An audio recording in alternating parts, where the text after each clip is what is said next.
एकछिन सँगै प्रार्थना गर्नेछौँ। हामीहरूलाई प्रेम गर्नुभएको दयालु र करुणामय स्वर्गीय परमेश्वर पिताज्यूलाई धन्यवाद र प्रशंसा चढाउँछौँ।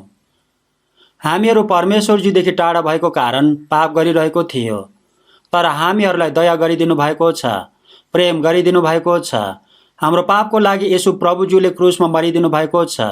येशू प्रभुज्यूको पवित्र र अनमोल रगतले हाम्रो सबै पापलाई सधैँको लागि धोइदिनु भएको छ। नरकको दण्डबाट उद्धार गरिदिनु भएर परमेश्वरज्यूको पवित्र सन्तान बनाइदिनु भएको छ। अनन्तको स्वर्गमा जान जीवित र महिमित आशा दिनुभएको छ।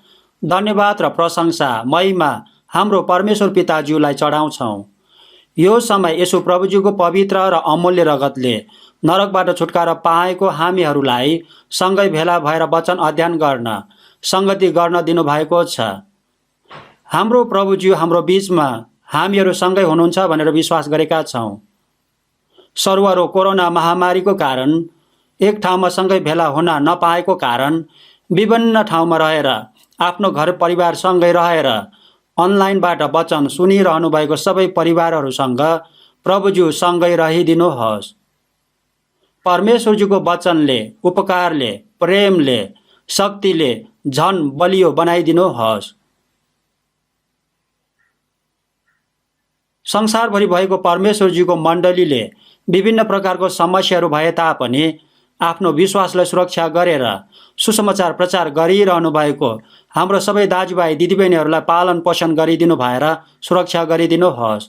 परमेश्वरज्यूको उपकार र वचनले झन बलियो बनाइदिनुहोस्। विभिन्न प्रकारको समस्याहरू भए तापनि निराश नभइकन बलियो भएर सुसमाचार झन प्रचार गर्न सक्न सहायता गरिदिनुहोस्। आज्ञाकारी भएर वचन अनुसार जिउन सहायता गरिदिनुहोस्। बिरामीहरूलाई चाँडै निको बनाइदिनुहोस्।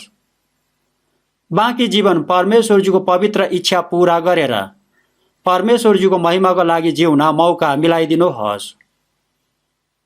कमजोरीहरूलाई, शैतानको परीक्षामा परेकोहरूलाई आवश्यक भएको अनुग्रह गरिदिनुहोस्।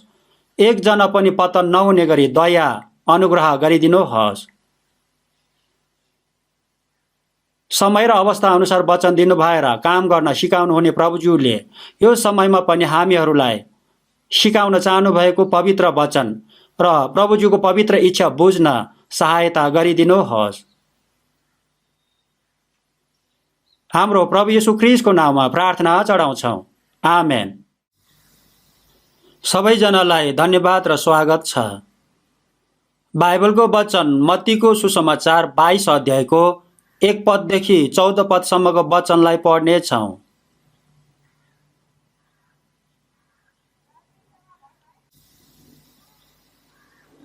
मत्तीको सुसमाचार 22 अध्यायको 1 पददेखि 14 पदसम्मको वचनलाई सँगै पढ्नेछौँ।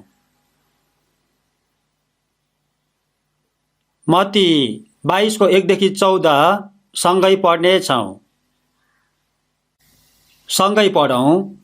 येशूले फेरि तिनीहरूलाई दृष्टान्तहरूमा भन्नुभयो, स्वर्गको राज्यलाई एकजना राजासँग तुलना गर्न सकिन्छ, जसले आफ्नो छोराको विवाह भोज तयार गरे र भोजमा निमन्त्रित व्यक्तिहरू बोलाउन भनी आफ्ना नोकरहरू पठाए, तर तिनीहरूले आउन मन गरेनन्। फेरि तिनले अरू नोकरहरूलाई यसो भनेर पठाए, निमन्त्रित व्यक्तिहरूलाई भन, हेर, मैले मेरो भोज तयार गरेको छु, मेरा गोरुहरू र मोटा मोटा पशुहरू मारिएका छन् र सब चिजहरू तयार छन्, विवाह भोजमा आउनुहोस्। तर तिनीहरूले वास्तै नगरी एउटा आफ्नो खेतबारीतिर अर्को आफ्नो व्यापारतिर लागे। बाँकी चाहिँले तिनका नोकरहरूलाई पक्रेर तिनीहरूसँग दुर्व्यवहार गरे र तिनीहरूलाई मारे। तब राजा क्रोधित भए र आफ्ना फौजहरू पठाइकन ती हत्याराहरूलाई नाश गरे र तिनीहरूको सहर जलाइदिए। तब तिनले आफ्ना नोकरहरूलाई भने, विवाह भोज तयार छ, तर निम्त्याएकाहरू योग्य भएनन्। यसकारण तिमीहरू सडकहरूमा जाऊ र जतिलाई भेटाउँछौ तिनीहरूलाई विवाह भोजमा निम्तो देऊ। तब ती नोकरहरूले सडकहरूमा गएर भेटाएका सबैलाई, दुष्ट र असल दुवैलाई जम्मा गरे र विवाह घर पाहुनाहरूले भरियो। तर जब राजा पाहुनाहरूलाई हेर्न भनी भित्र आए, तब तिनले विवाहको पोषक नलगाएको एकजना मानिसलाई देखे। तिनले त्यसलाई सोधे, मित्र, विवाहको पोषक नपहिरी तपाईँ कसरी यहाँ भित्र आउनुभयो? त्यो निरुत्तर भयो।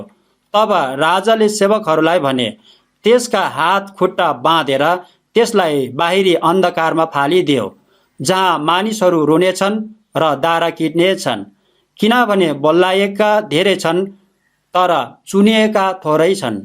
यतिसम्म मात्रै पढ्नेछौँ।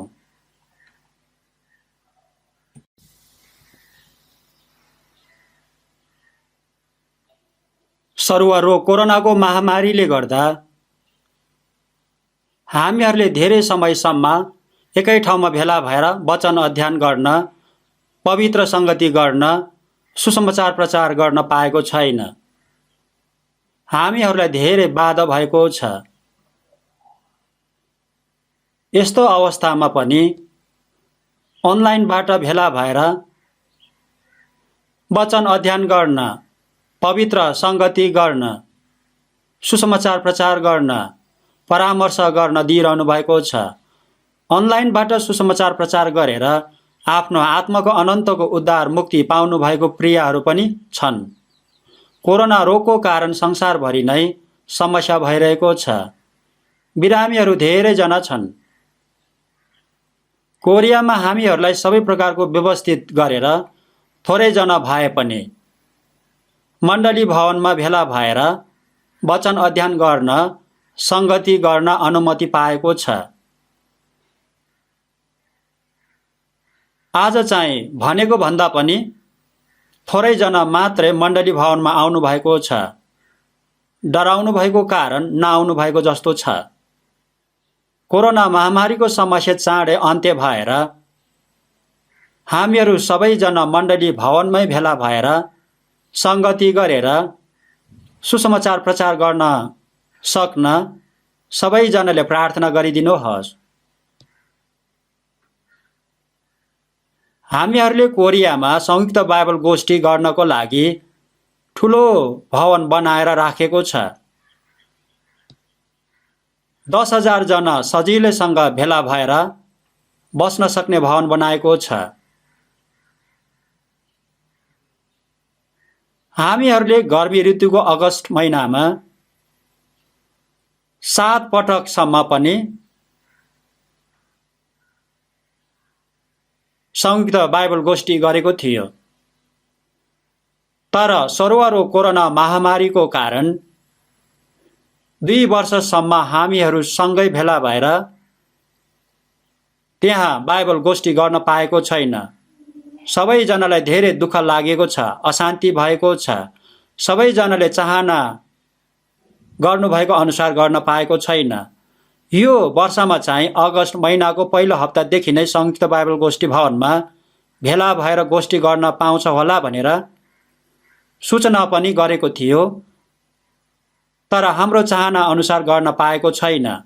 विगत समयहरूमा जस्तै 10,000 जना भेला हुन नपाए तापनि, थोरैजना भए तापनि एक ठाउँमा सँगै भेला भएर अगस्तको 23 तारिकदेखि बाइबल गोष्ठी गर्न अनुमति पाएको छ।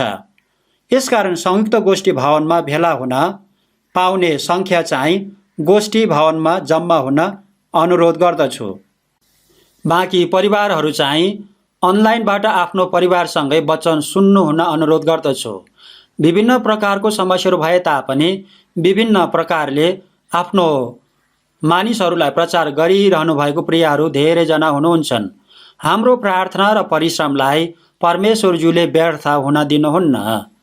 मण्डलीको सुरुको समयहरूमा क्रिस्चियनहरूलाई सुसमाचार प्रचार गरेको कारण दुःख कष्ट दिएर सताएको थियो, हत्या पनि गरेको थियो। तर क्रिस्चियनहरू निराश भएको थिएन। निरन्तर सुसमाचार प्रचार गर्नु भएर उद्धारको काम निरन्तर भएको थियो। त्यो समयको तुलनामा हामीहरू चाहिँ राम्रो अवस्थामा छौँ।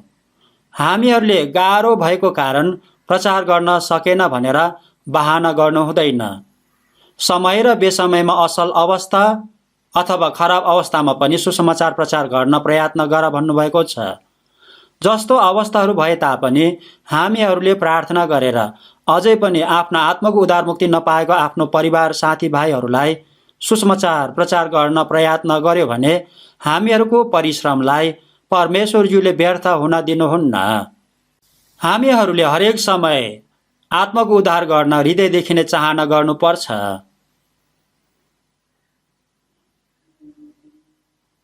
अगस्त महिनाको 23 तारिकदेखि एक हप्ता मात्रै बेलुकीको समयमा संयुक्त बाइबल गोष्ठी भवनमा र अनलाइनबाट पनि संयुक्त बाइबल गोष्ठी हुनेछन्।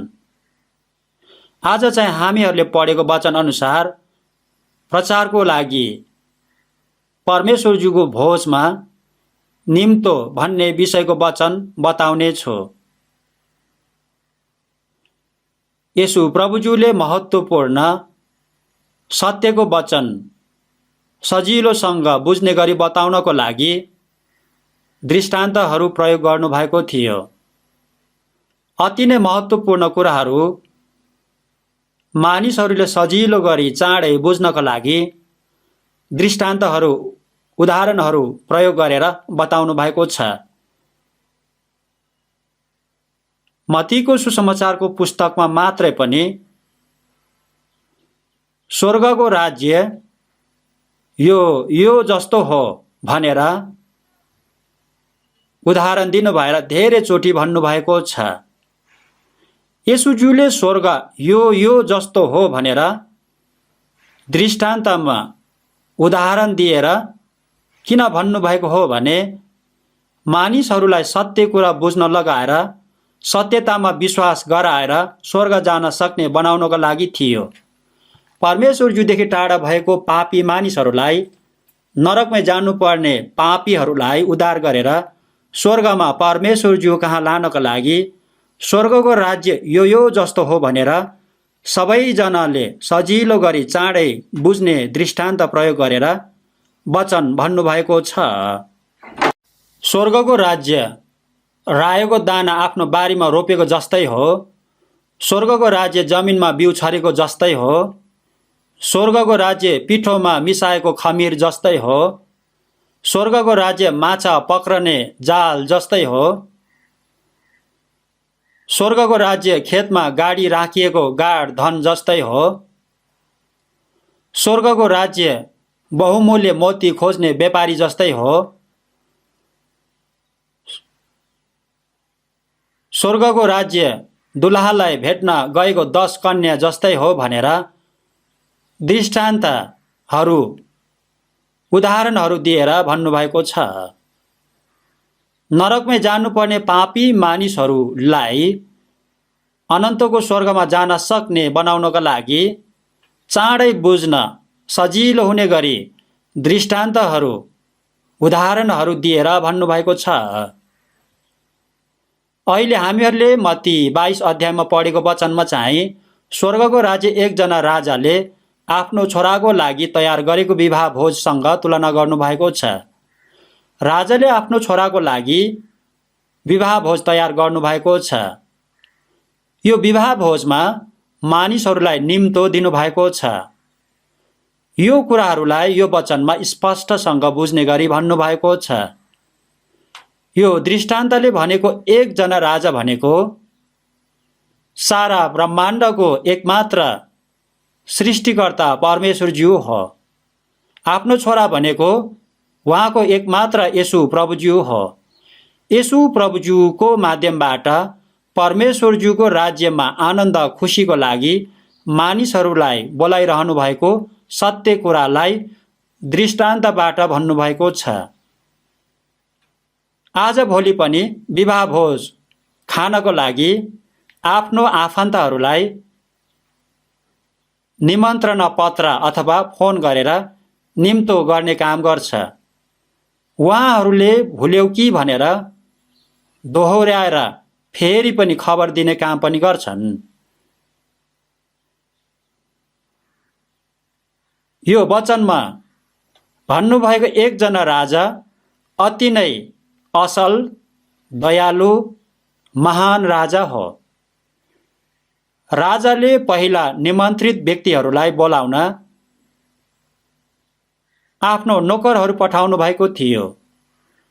निमन्त्रित व्यक्तिहरूले विवाह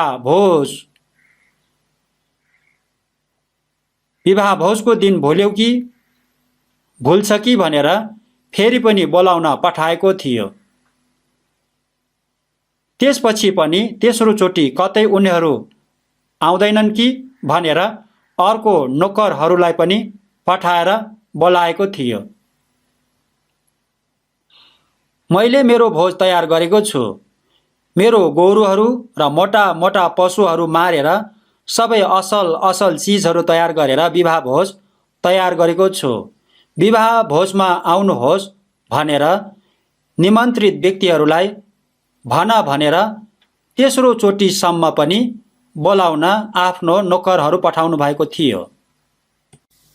अति नै विनम्र अनुरोध गरेर आफूले तयार गरेको भोजमा आउनको लागि निमन्त्रणा गरेको थियो। यदि हामीहरूलाई राष्ट्रपतिको छोरा छोरीको विवाहमा निमन्त्रणा गर्यो भने हामी खुसी हुन्छौँ, गर्व गर्छौँ। त्यो दिनको प्रतीक्षा गरेर बस्छ। आज भोलिको राष्ट्रपति भन्दा पहिलाको राजा झन अचम्मको प्रख्यात व्यक्तिहरू हुन्थ्यो। राजाले तयार गर्नुभएको भोजमा निमन्त्रणा पायो भने अचम्मको खुसीको कुरा हुन्छ, आदर सम्मान हुन्छ। राजाको छोराको विवाह भोजमा उपहारहरू धेरै ल्याएर आइदिए हुन्थ्यो भन्ने कुरा राजाले त्यस्तो आशा गर्दैन। केही पनि नल्याइकन मैले तयार गरेको भोजमा उपस्थित भएर हृदयदेखि नै रमाएर आनन्द खुसी भएको मात्रै चाहनुहुन्छ। प्राचीन समयको राजाहरूले भोज तयार गर्नुहुँदा एक दिन होइन 7 दिनसम्म भव्यसँग गर्नुहुन्थ्यो। एस्तरको पुस्तक 1 अध्यायमा हेर्नुभयो भने अहासुरस राजाले भोज दिएको कुरा लेख्नु भएको छ। यो राजाले 7 दिनसम्म ठुलो भोज दिएको कुरा भन्नुभएको छ। ठुलो राज्य भएको कारण धेरै मानिसहरूलाई असल खानेकुराहरू प्रशस्तसँग तयार गरेर निमन्त्रणा गरेको थियो। परमेश्वरज्यूले भोज तयार गरेर निमन्त्रणा गर्नुभएको छ। यो भोजमा पहिला निमन्त्रित मानिसहरू थियो। यो मानिसहरू को हो भने परमेश्वरज्यूले पहिला बोलाउनु भएको मानिसहरू इस्राएली जातिहरू थियो। इस्राएली जातिलाई परमेश्वरज्यूले छान्नु भएको थियो। पुरानो करारमा हेर्नुभयो भने उनीहरूलाई छान्नु भएको कारणहरू धेरै छन्। सबै कारणहरूमध्ये सबैभन्दा मुख्य कारण के हो भने परमेश्वरज्यूले आफ्नो एकमात्र पुत्र येशू ख्रीष्टलाई पठाउनु भएर सबै मानिसहरूको नरकमै जानुपर्ने पापलाई हरण गरिदिनु भएर आत्मालाई उद्धार गरिदिनु भएर परमेश्वरज्यूको जीवन, शान्ति, आनन्द र अनन्तको स्वर्ग दिनको लागि हो। यो कुरा संसारका मानिसहरूले तयार गरेर दिएको भोज भन्दा बिल्कुलै फरक कुरा हो। हाम्रो आत्माको लागि, अनन्तको महिमित जीवित आशाको लागि, अनन्तको स्वर्गको लागि, अनन्तको आनन्द, खुसी, रमाहटको लागि तयार गरिदिनु भएको परमेश्वरज्यूको भोज हो। पुरानो करारको पुस्तकमा हेर्नुभयो भने परमेश्वरज्यूले पठाउनु भएको अगम वक्ताहरूको माध्यमबाट परमेश्वरज्यूले येशू ख्रीष्टद्वारा मानिसहरूलाई नरकबाट उद्धार गर्नुहुने अगमबानी धेरैचोटि गर्नुभएको थियो। पुरानो करारको पुस्तकमा येशू ख्रीष्ट यो संसारमा पठाइदिनु हुने प्रतिज्ञाहरू धेरैचोटि दिनुभएको छ। धेरैचोटि अगमवक्ताहरू पठाउनु भएर निमन्त्रणा गर्नुभएको थियो।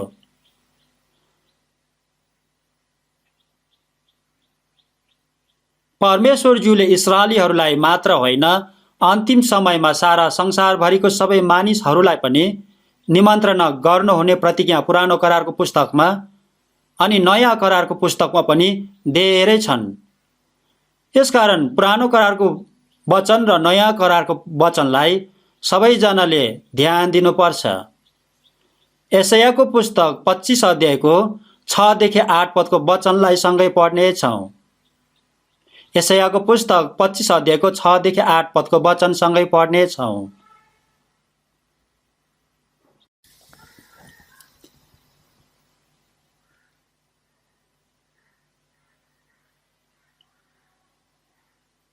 यशायाको पुस्तक 25 को 6 देखि 8 पदको वचन सँगै पढ्नेछौँ। बिस्तारै सँगै पढौँ। सर्वशक्तिमान परमप्रभुले यसै पर्वतमा सारा मानिसहरूका निम्ति मिठा मिठा थोकहरू, छिप्पिएको मध्य, असल असल स्वादिष्ट थोकहरू, सबैभन्दा असल मध्यको भोज लाउनुहुनेछ। उहाँले यही पर्वतमा सारा मानिसहरूलाई ढाक्ने वस्त्र र सारा जातिलाई छोप्ने तन्ना हटाइदिनुहुनेछ। उहाँले मृत्युलाई सदाको निम्ति निल्नुहुनेछ। परमप्रभु परमेश्वरले सबैका अनुहारबाट आँसु पुछिदिनुहुनेछ। उहाँले सारा पृथ्वीबाट आफ्नो प्रजाको निन्दा हटाइदिनुहुनेछ। परमप्रभुले भन्नुभएको छ। यतिसम्म मात्रै पढ्नेछौँ। परमेश्वरज्यूले अति नै राम्रो महत्त्वपूर्ण वचन भन्नुभएको छ। इस्राएलीहरूलाई मात्र होइन, सबै जातिहरूको लागि भोजको तयार गरिदिनु भएको छ। पुरानो मध्य भनेको कुरा के हो भने परमेश्वरज्यूले उत्पत्तिभन्दा अगाडिदेखि नै तयार गरिदिनु भएको खुसी आनन्दको कुरा हो। उपदेशकको पुस्तक 10 अध्यायको 19 पदको वचनमा हेर्नुभयो भने खुसियालीको लागि भोज तयार गरिन्छ र दाख मद्धले जीवनलाई आनन्दित तुल्याउँछ भन्नुभएको छ। दाख मद्द जति धेरै पुरानो हुन्छ त्यति नै महत्त्वपूर्ण हुन्छ भन्ने भनाइ छ। विशेष प्रकारको महत्त्वपूर्ण स्वाद हुन्छ भन्ने भनाइ छ।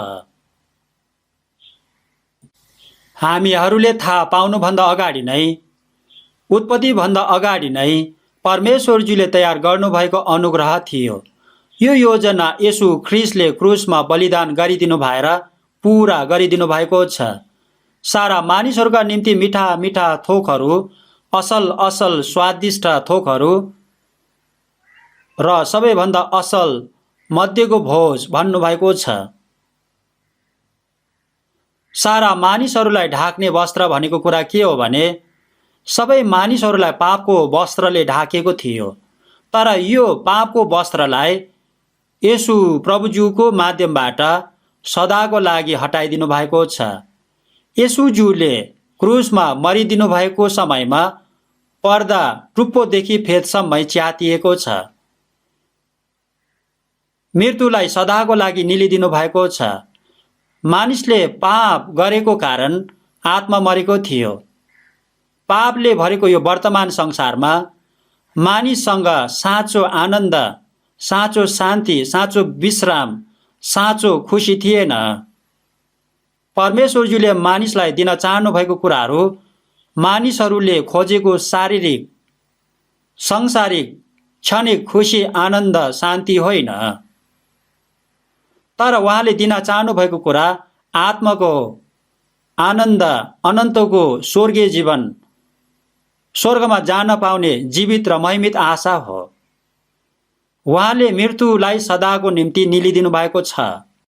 येशूज्यूले मानिसको पापको ज्याला अनन्तसम्मको लागि तिरिदिनु भएको छ। मृत्युको शक्तिलाई जित्नु भएको छ। हामीहरूलाई अनन्तको स्वर्गीय जीवन, महिमित धन्यको जीवित स्वर्गीय आशा दिनुभएको छ।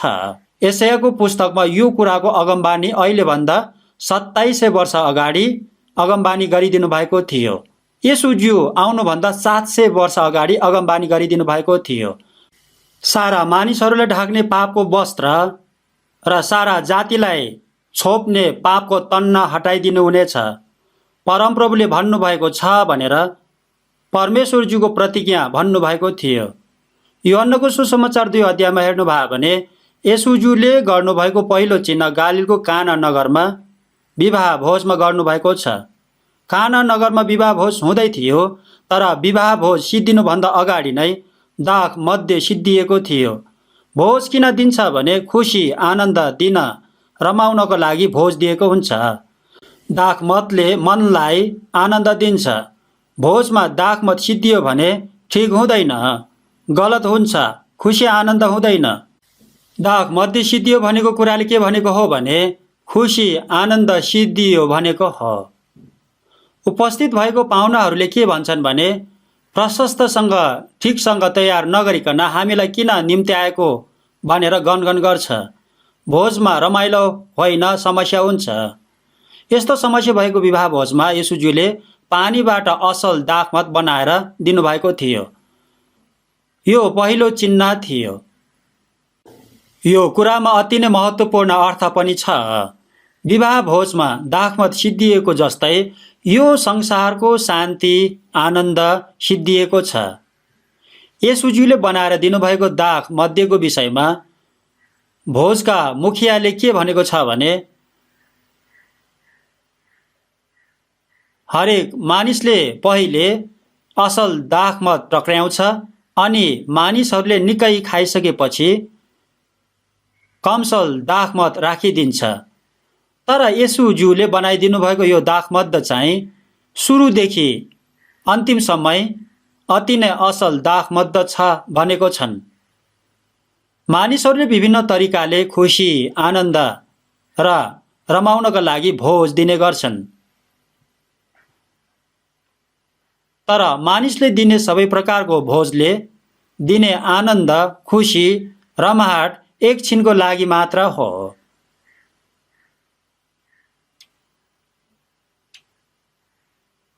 लुकाको सुसमाचार 12 अध्यायमा एकजना मानिसले धेरै वर्षसम्म पुग्ने सम्पत्ति थुपारेर राखेर, ए मेरो प्राण, धेरै वर्षसम्म पुग्ने प्रशस्त सम्पत्ति तेरो निम्ति थुप्रिएको छ, यसकारण सुख चैनमा बस, खा, पी र मोज गर भनेको थियो।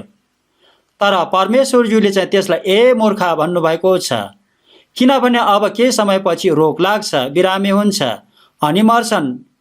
यसकारण ए मूर्ख, आज राति नै तेरो प्राण तँबाट लिइनेछ। जे कुराहरू तैँले आफ्नो निम्ति थुपारेको छस् ती कसको हुने भन्नुभएको छ।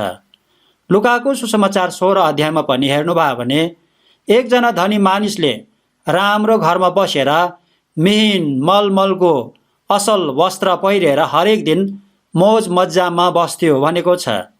प्रत्येक दिन भोज दिएर बसेको थियो। यो धनी मानिसको घरको ढोकामा गरिब मानिस, बिरामी मानिस, यो धनी मानिसले फालेको टुक्रा टाक्री खान, कुकुरसँग बाँडी चुडी खाएर बस्ने एकजना लाजरस थियो। तर केही समयपछि गरिब भिकारी लाजरस मरेको थियो अनि त्यो धनी मानिस पनि मरेको थियो। मृत्यु सबै मानिसलाई समान हुन्छ, मानिसहरू सबैजना मर्नुपर्छ। तर मरेपछि धनी मानिस चाहिँ नरकमा आगोको भयङ्कर ज्वालाभित्र वेदना भइरहेको कुरा गरेको छ।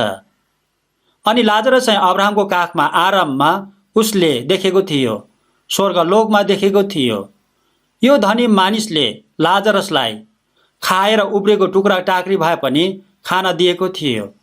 यसकारण लाजरसलाई पठाएर यो भयङ्कर ज्वालाको वेदनामा मेरो जिब्रोलाई शीतल पारिदेऊ भनेर अनुरोध गरेको थियो। यसकारण अब्राहमले के भनेको छ भने, तिमीले संसारको जीवनकालमा नै असल असल कुराहरूको भोग गरिसक्यो।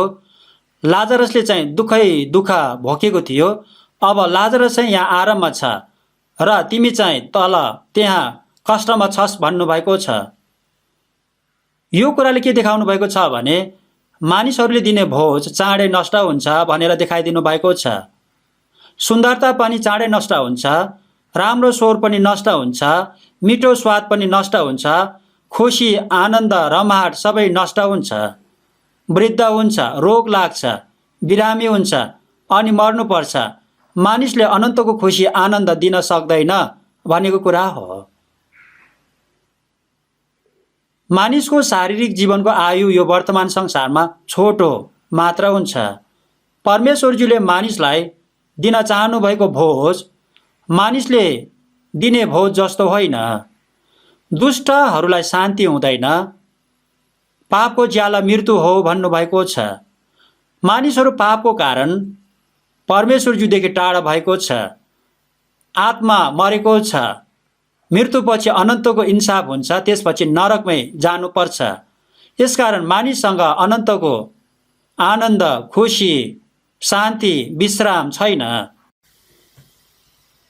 पापको कारण श्रापले भरेको यो वर्तमान संसारलाई मानिसहरूले सुन्दर बनाउन, सजाउन प्रयास गर्दैछन्। विज्ञानको विकास, वैज्ञानिक विकास, समाज सभ्यताको विकास, मनोरञ्जनको विकास, कलाको विकास गरेर रमाउन खुसी हुन प्रयास गर्दैछन्। मानिसहरू झन झन मूर्खताले बढ्दैछन्। परमेश्वरजीले दिन चाहनुभएको कुरालाई मानिसले बुझ्नुपर्छ। सबैभन्दा पहिला आफ्नो आत्माको अनन्तको उद्धार मुक्ति लिनुपर्छ। नरकको दण्डबाट अनन्तको छुटकारा लिनुपर्छ। सबै पापहरूको क्षमा लिनुपर्छ। यो सबै कुराहरू दिनको लागि येशू प्रभुज्यूले क्रुसमा मरिदिनु भएको छ। आफ्नो आत्माको लागि अनन्तको उद्धार मुक्ति लिएको मानिसहरूले परमेश्वरजीले तयार गरिदिनु भएको भोजलाई राम्रोसँग बुझेको हुन्छ। हामीहरू यो भोजमा सहभागी भइसकेको छ।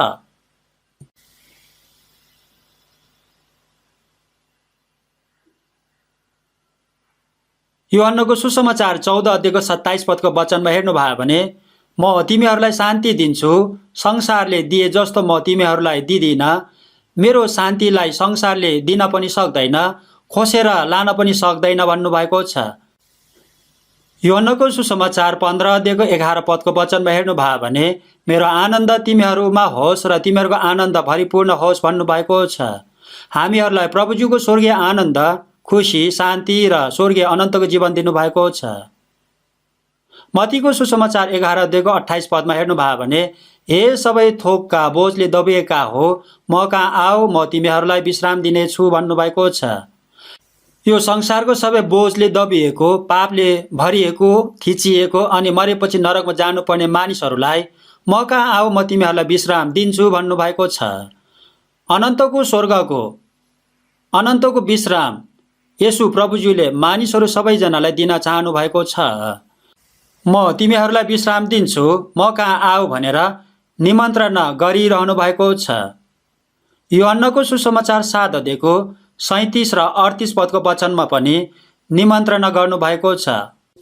तिर्खाउनेहरू सबैजना म कहाँ आऊ र पियो, जसले मलाई विश्वास गर्दछ त्यसको अन्तस्करणबाट जिउँदो पानीको खोलाहरू बगी निस्कनेछन् भन्नुभएको छ।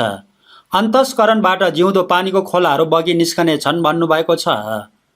यूहन्नाको सुसमाचार 4 अध्यायको 14 पदको वचनमा पनि, मैले दिने पानी पिउनेहरू कहिले तिर्खाउने छैन, मैले दिने पानी उसको अनन्त जीवनको निम्ति उम्रिरहने पानीको मूल बन्नेछ भन्नुभएको छन्। येशू प्रभुजीले कहिले पनि झुटो बोल्नुहुन्न। उहाँले भन्नुभएको वचन सत्य हो।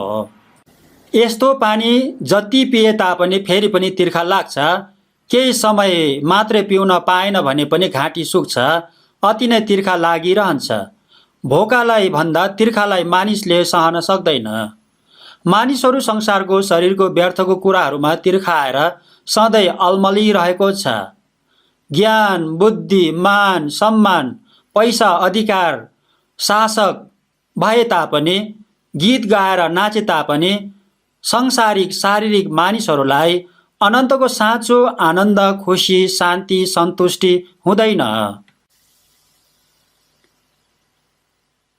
येशू प्रभुज्यूले मानिसहरू सबैजनालाई स्वर्गीय अनन्त जीवन, स्वर्गीय अनन्तको खुसी, आनन्द, शान्ति, सन्तुष्टि, विश्राम दिन चाहनु भएको छ।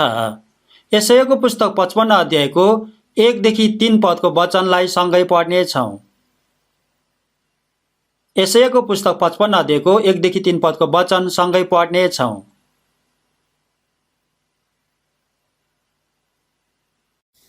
यशायाको पुस्तक 55 अध्यायको 1 देखि 3 पदको वचन सँगै पढ्नेछौँ। सँगै पढौँ।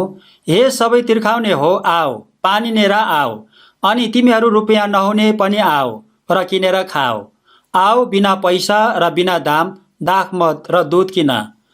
जे रोटी नै होइन त्यसको निम्ति किन पैसा खर्च गर्छौ?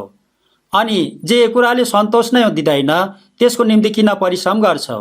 ध्यान देऊ, ध्यान दिएर मेरो कुरा सुन, र जे असल छ त्यही खाऊ, र स्वादिष्ट थोकहरू खाएर तिमीहरूको प्राण सन्तुष्ट हुनेछ। कान थाप र म कहाँ आऊ, सुन, ताकि तिमीहरूको प्राण जियोस्। म तिमीहरूसित अनन्त करार बाँध्नेछु। दाउदलाई प्रतिज्ञा गरेको मेरो विश्वासको वचन।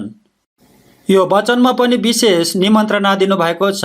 तिर्खाउनेहरू पानी लिएर आऊ, पैसा नहुनेहरूले पनि आऊ र सित्तैमा खाऊ भन्नुभएको छ। सित्तैमा बिना दाम दाखमत र दुध दिन्छु भन्नुभएको छ।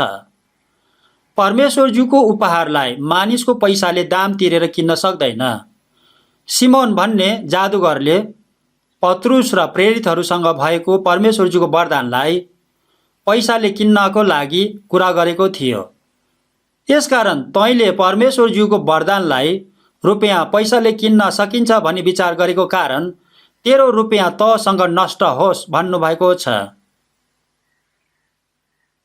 परमेश्वरज्यूको वरदान मानिसको प्रयत्नद्वारा, धार्मिकताद्वारा, पैसाद्वारा पाउन सक्दैन। परमेश्वरज्यूले नै सित्तैमा दिनुपर्छ। यदि परमेश्वरज्यूले हामीहरूलाई बिना दाम सित्तैमा उपकार अनुग्रह नगरिदिनु भएको भए हामीहरू नरकमै जानुपर्ने पापी भएको थियो। नरकको दण्डबाट छुटकारा पाउने थिएन। आफ्ना आत्माको अनन्तको उद्धार मुक्तिको लागि कुनै पनि मानिसले दाम तिर्न सक्दैन। जे रोटी नै होइन त्यसको निम्ति किन पैसा खर्च गर्छौ? जे कुराले सन्तोष नै दिँदैन त्यसको निम्ति किन परिश्रम गर्छौ भन्नुभएको छ।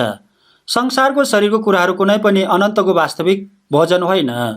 जति धेरै खाए पनि मर्छन्। म कहाँ आऊ, ध्यान दिएर सुन, जुन कुरो असल छ त्यही खाऊ र सन्तुष्ट हुनेछ। कान थापा र म कहाँ आऊ, सुन, ताकि तिमीहरूको आत्मा बाँचोस् भन्नुभएको छ। प्रभुज्यू कहाँ आएर प्रभुज्यूको वचन सुन्यो भने ठिक हुन्छ।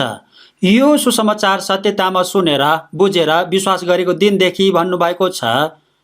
मानिसहरूले परमेश्वरज्यूको अनुग्रहको सुसमाचार सुनेर सत्यतामा बुझेर विश्वास गर्यो भने अनन्तको साँचो आशा, आनन्द, खुसी, शान्ति, विश्राम, अनन्त जीवन पाउँछ। सजिलोसँग सित्तैमा अनन्तको स्वर्गीय जीवन पाउँछ। पुरानो करारको पुस्तकमा पनि निम्तो दिनुभएको थियो। यो संसारमा मानिसहरूले तयार गरेको भोज केही समयमा नै नष्ट हुन्छ अनि आफू पनि अब चाँडै मर्नुपर्छ, नष्ट हुन्छ। मानिसहरू अति नै मूर्ख, निर्बुद्धि भइरहेको छ।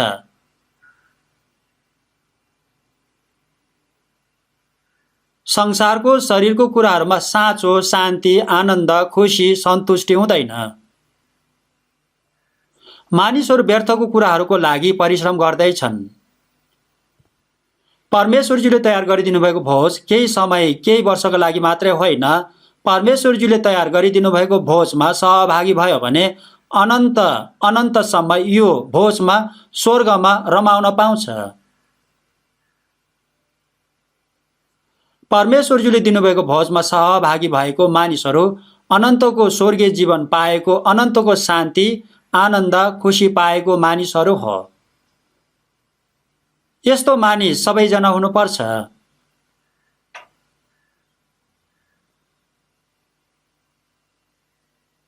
परमेश्वरजीले दिनुभएको भोज अनन्तसम्मको लागि हो। स्वर्गमा अनन्तसम्म यो भोज भइरहन्छ। यो वर्तमान संसारमा रहेको समयमा पनि साँचो खुसी, आनन्द, शान्तिको उपभोग गर्न पाउँछ। त्यसपछि स्वर्गमा गएपछि पनि परमेश्वरज्यूसँगै अनन्तको खुसी, आनन्द, शान्तिको स्वर्गीय जीवन पाउँछ। भजन सङ्ग्रहको पुस्तक 4 पदको वचनमा दाउदले परमप्रभुले मेरो हृदयमा भरिदिनु भएको आनन्द तिनीहरूका अन्न र नयाँ दाखमतको प्रशस्ततामा हुने आनन्द भन्दा धेरै छन् भन्नुभएको छ। प्रभुजीले दिनुभएको शान्ति, आनन्द, खुसी अनन्तको हुन्छ। अन्न भनेको खानेकुरा हो। खानेकुराको प्रशस्तता भनेको धनी, मानी, मानिस भनेको हो। नयाँ दाखमत भनेको शरीरको खुसी, आनन्द, रमाइलो भनेको हो। यस्तो शरीरको, संसारको कुराहरू भन्दा परमेश्वरज्यूले दिनुभएको अनन्तको कुराहरू महत्त्वपूर्ण, अमूल्य कुरा हो। हितोपदेश 15 पदमा हेर्नुभयो भने अवहेलित जीवन दिनौँ दुःखमा हुन्छ, तर आनन्दित हृदय सधैँ भोजमा सुखी हुन्छ भन्नुभएको छ। यो संसारमा अवहेलित मानिसहरू सबैजनाले दुःख पाउँछ। गरिब भएको कारण दुःख पाउँछ। सांसारिक, शारीरिक धनी नै भए तापनि आत्मिक चिन्ता फिक्री भएको मानिस भएको कारण, नरकमा जानुपर्ने मानिस भएको कारण दुःखमा हुन्छ। कमजोर घरमा कमजोर खाना खाएर कमजोर लुगा लगाएर चिन्ता फिक्री निराश भएको मानिस र राम्रो घरमा मिठो खाएर राम्रो लुगा लगाएको भए तापनि सबैजनाको हृदयमा चिन्ता फिक्री निराश पीडा हुन्छ।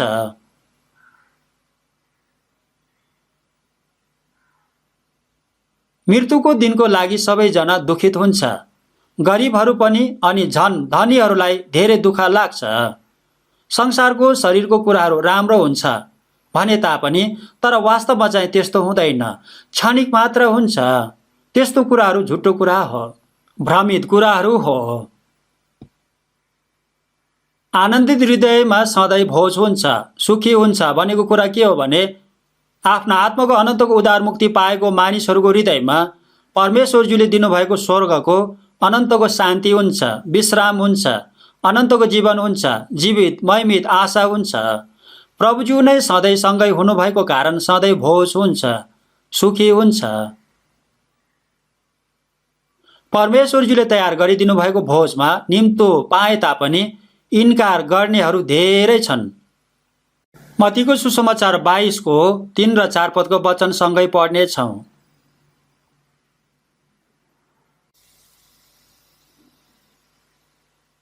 मत्ती 22 को 3 र 4 पद सँगै पढ्नेछौँ।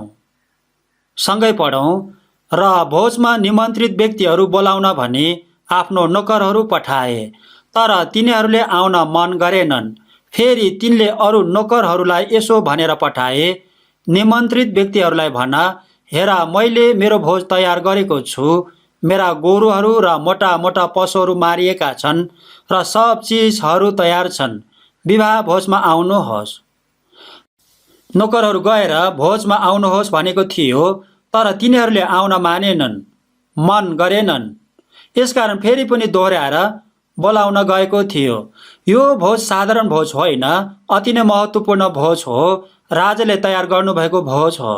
गोरुहरू र मोटा मोटा पशुहरू मारेर सबै असल असल कुराहरू तयार गर्नुभएको भोज हो भनेको थियो। हृदयदेखि नै अति नै अनुरोध गरेर निमन्त्रणा गरेको थियो, तर आउन मानेनन्। उनीहरूले ठुलो भुल गरेको थियो। राजाले तयार गरिदिनु भएको महत्त्वपूर्ण भोजलाई इन्कार गरेको थियो। राजालाई इन्कार गरेको थियो। यिर्मयाको पुस्तक 25 अध्यायको 4 पदको वचनलाई सँगै पढ्नेछौँ। यिर्मयाको पुस्तक 25 को 4 पदको वचन सँगै पढ्नेछौँ।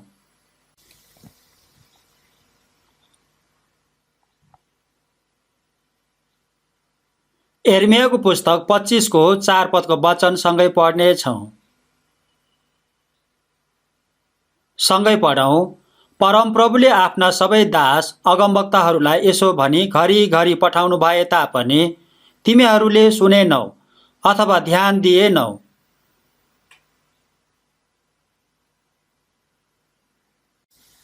परमप्रभुले इस्राएली जातिहरूको लागि आफ्नो दासहरू घरिघरि पठाउनु भएको थियो, तर इस्राएलीहरूले सुनेन, ध्यान दिएन भन्नुभएको छ। इस्राएलीहरूले सबैभन्दा ठुलो गल्ती गरेको थियो। राजाले नै सबै असल असल कुराहरूले तयार गरिदिनु भएको भोज थियो, तर तिनीहरूले इन्कार गरेको थियो। उनीहरू त्यहाँ जान मानेको थिएन। परमेश्वरज्यूले उत्पत्तिभन्दा अगाडिदेखि नै मानिसहरूको आत्माको लागि तयार गरिदिनु भएको अनन्तको लागि विशेष भोज छ। परमेश्वरजीले आफ्नो एकमात्र पुत्रलाई क्रुसमा मर्न लगाउनु भएर मानिसहरूको सबै पाप अनन्तसम्मका लागि नै क्षमा गरिदिनु भएको छ। येशूज्यूले नरकमा जानुपर्ने मानिसहरूको लागि क्रुसमा बलिदान गरिदिनु भएर अब सिद्धियो भनेर तयार गरिदिनु भएको छ। मैले तेरा अपराधहरू बादल झैँ र तेरा पापहरू बिहानको कुहिरो झैँ हटाइदिएँ, फर्केर आइज, किनकि मैले तँलाई मोल तिरेर छुटकारा दिएको छु भन्नुभएको छ। परमेश्वरज्यूले फर्केर आइज भनेर विशेष निम्तो दिनुभएको छ, तर मानिसहरूले चाहिँ इन्कार गरिरहेको छ। मानिसहरूले वास्ता गरेको छैन। कुनै मानिस आफ्नो खेतबारीतिर गएको छ, कुनै मानिस व्यापारतिर गएको छ, तिनीहरूले ध्यान दिएको छैन। अगमवक्ताहरू पठाउनु भएको थियो। बप्तिस्मा दिने यूहन्नालाई पनि पठाउनु भएको थियो। यूहन्नाले येशूज्यूलाई देखाएर गवाही दिनुभएको थियो, तर उनीहरूले दुर्व्यवहार गरेर मारेको थियो।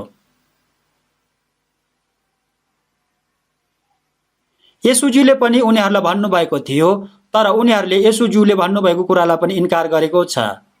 राजाले निमन्त्रित व्यक्तिहरूलाई विशेष गरी निम्तो दिनुभएको थियो, तर यो मानिसहरूले राजाको निम्तोलाई इन्कार गरेको कारण वास्ता नगरेको कारणहरू छन्।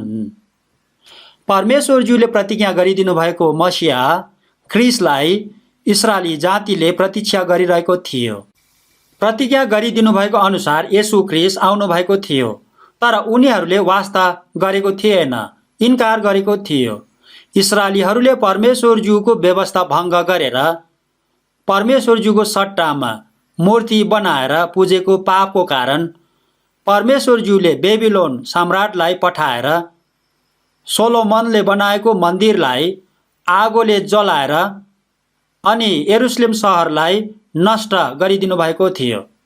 यरुशलेमको राजा सिद्कियाको आँखा निकालेर साङ्लाले बाँधेर बेबिलोनमा कैदी बनाएर लगेको थियो। 70 वर्षपछि फेरि इस्रायल देशमै फर्काएर ल्याउँछु भन्नुभएको थियो, यसकारण फर्काएर ल्याउनु भएको थियो। फर्काएर ल्याउनु भएपछि पनि इस्रायलीहरू बेबिलोन पछि पनि पर्सिया, ग्रिक, रोम सम्राटको अधीनमा जिउनु परेको थियो। BC 586 को समयदेखि इस्रायलीहरूलाई बेबिलोनले आफ्नो अधीनमा राखेको थियो।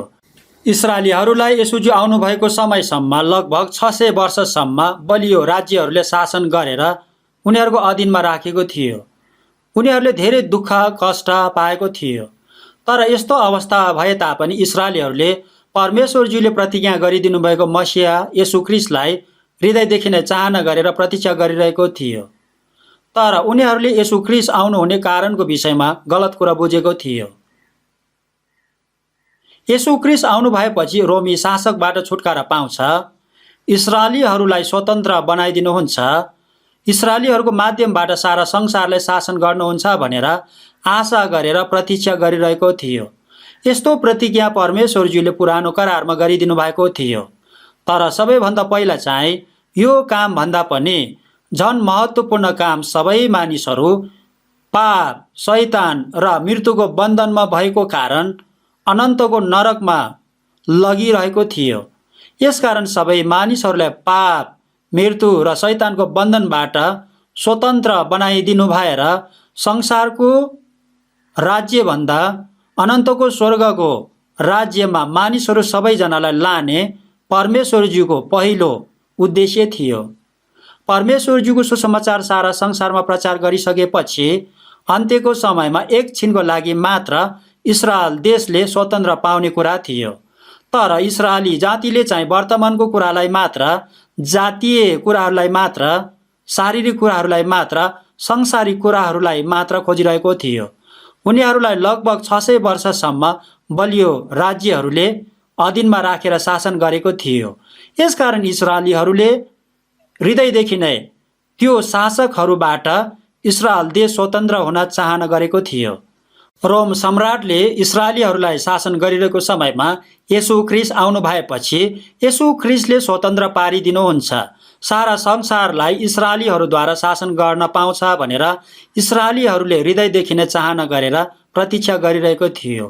तर उनीहरूले आफ्ना आत्मालाई नरकबाट उद्धार गर्न, छुटकारा दिन आउनुहुने मसिहा येशू ख्रिस्टलाई भुलेको थियो। उनीहरूले गलत काम गरेको थियो। येशू ख्रिस्ट यो संसारमा आउनु भएर मरेको मानिसलाई जीवित बनाइदिनु भएको थियो, कुष्ठ रोगीहरूलाई निको बनाइदिनु भएको थियो, 5 रोटी र 2 माछाले 10,000 मानिसहरूलाई प्रशस्तसँग खाना खुवाउनु भएको थियो। विगत समयहरूमा कसैले पनि गर्न नसकेको कामहरू गरिदिनु भएको थियो। म ख्रिस्ट हुँ भनेर येशूजीले भन्नुभएको थियो, तर इस्रायलीहरूले बुझेको थिएन।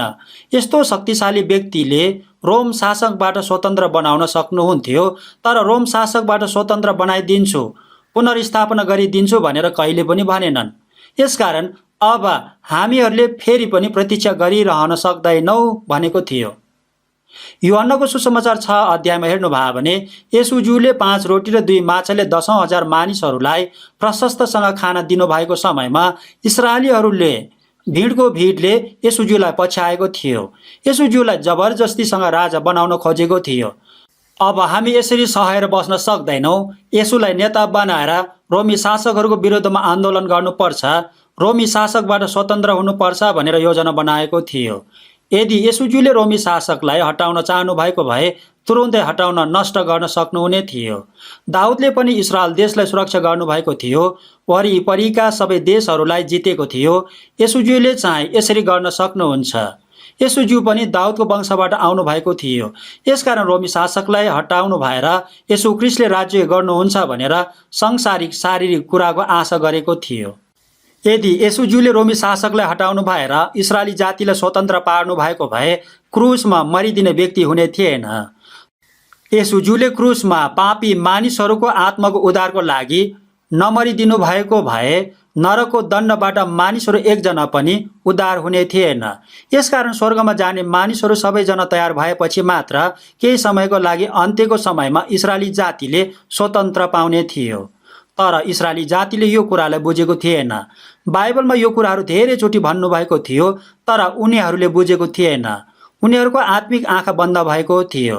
उनीहरूले वर्तमान कुराहरूलाई, शारीरिक सांसारिक कुराहरूलाई, क्षणिक कुराहरूलाई मात्र देखेको थियो। यस्तो कुराहरू मात्रै खोजेको थियो। यसकारणले इस्रायली जातिले येशू ख्रीष्टलाई इन्कार गरेको थियो। परमेश्वरज्यूले अहिले पनि सारा संसारभरि भएको मानिसहरूलाई विश्वास गर्न सक्ने गरी वचन दिनुभएको छ। आफ्नो आत्माको उद्धारको लागि सुसमाचार दिनुभएको छ। यरुशलेमबाट सुरु गरेर सारा संसारभरि यो सुसमाचार प्रचार गर्न दिनुभएको छ। तर मानिसहरूले अझै पनि आफ्नो पापको पश्चाताप गरेको छैन। लुकाको सुसमाचार 14को 17देखि 20 पढ्ने छौँ।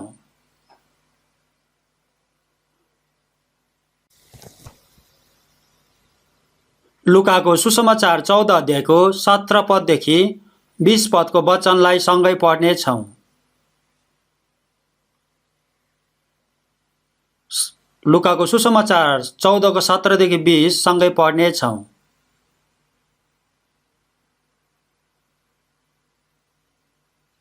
सँगै पढौँ। उसले आफ्नो नोकरलाई भोजन खाने बेलामा निम्ताराहरूलाई यसो भन्न पठायो, आउनुहोस्, अब सब थोक तयार छ। तर तिनीहरू सबैले समान रूपले एक नासले बहाना बनाउन लागे। पहिलोले त्यसलाई भन्यो, मैले एउटा खेत किनेको छु, मलाई त्यो हेर्न जानु परेको छ, म बिन्ती गर्दछु मलाई माफी होस्। अनि अर्कोले भन्यो, मैले 5 हाल गोरु किनेको छु, म ती हेर्न जान्छु, म बिन्ती गर्दछु मलाई माफी होस्। अर्कोले भन्यो, मैले विवाह गरेको छु, यसकारण म आउन सक्दिनँ। यहाँसम्म पढ्ने छौँ। राजाले तयार गरेर दिनुभएको भोजमा निम्तो पाएकोहरूले इन्कार गरेको छ। उनीहरूले बनाएको बहाना सबै गलत छ। वास्तविक कुरा के हो भने उनीहरूले यो भोजलाई इन्कार गरेको हो, राजालाई इन्कार गरेको हो। यो वचनमा के भन्नुभएको छ भने उनीहरू सबैजनाले समान रूपले एक नासले बहाना बनाएको कुरा भन्नुभएको छ। पहिलोले के भनेको छ भने मैले एउटा खेत किनेको छु, मलाई त्यो हेर्न जानु परेको छ भनेको छ। उसको खेत कसैले पनि लाने थिएन, तर खेत हेर्न जानु परेको छ भनेर बहाना बनाएको थियो। उसले आफ्नो लागि खेत किनेको कारण उसलाई हेर्न जान मन लागेको थियो। मेरो खेत राम्रो छ, ठिक छ, बलियो छ, म धनी हुँ भनेर ऊ घमण्डी भएको थियो। धनी मानिसहरू मसँग धन सम्पत्ति छ, म धनी हो भनेर घमण्ड हुन्छ।